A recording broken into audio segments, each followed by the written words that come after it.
مسلمان عزیزەکانێکی تر لەو سنەتانەی ئینسان کە دەیکا مەسەلەی نوێژی جومعەیە، سنەتی جومعەی قەبلی پێشی جومعە. ئێمە لەم مەسەلەدا دوو ڕەئیمانەیە. هەندێک عولەما وەکو وتمان ئەگەر یەک بانگدا مامۆستاکە بانگەکە داوە ئەچێتە سەرەوە، ئیتر ئەوەی هاتووە پێشەوە نوێژی کردووە تەواو.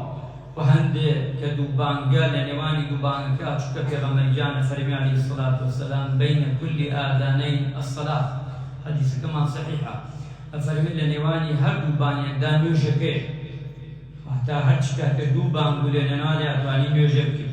ئێتر نوێژەکە خلافی لەسەر نیەتەکە چی دێنی؟ ئایا خلافی ئەوەیە نیەتی سنەتی قەبلی دێنی یان نوێت کە نیەتی سنەتێکی ڕەها دێنی؟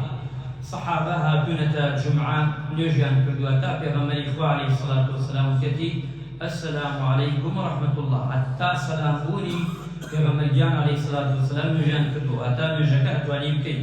هەندێک سەحابە وتیانە نەمان بینیوە پێغەمبەری خوا عەلەیهی السەڵاتو وەسەلام نوێژی کردبێت پێشی جومعە، بەڵێ نەیان بینیوە لە چیە؟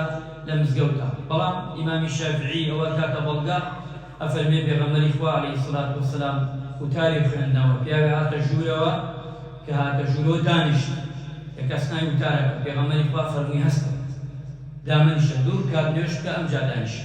ئەوە هەندێکیان وتیانە وە ئیمام شافعی ئەفەرمێت ئەوە چیە؟ دوور کاتی پێشی جومعەیە، سنەت.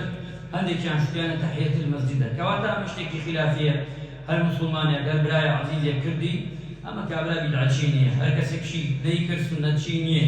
ئێمە با دایم و سەعات شمشێری ئەوە مەبین تۆمە ببەخشینەوە بە بەرامبەرەکە. شتێک خۆم کردم بەڵا لەسەر سنەتم، شتێک خۆم نەکرد بەڵا لەسەر سنەت نییە و ئیشێکی خراپ. ئاوا نەڕوانی لە شتەکان، بەڵکو وا بڕوانی لە شتەکان وەک پیاوە گەورەکانمان، عالمە گەورەکانمان، پێشینەی جوانمان. ئەمە شتێکی خلافیە لەناو کتابە هاتووە، کەسێک هاتوو ژێرەوەتوان لە بینی ئەو دوو کاتەدا دوور کات چوار کات هەرچەندێک لە کات دەتوانێت بیکات، ئەگەر نێشی کرد ئاساییە و تەبیعیە دانیشێت.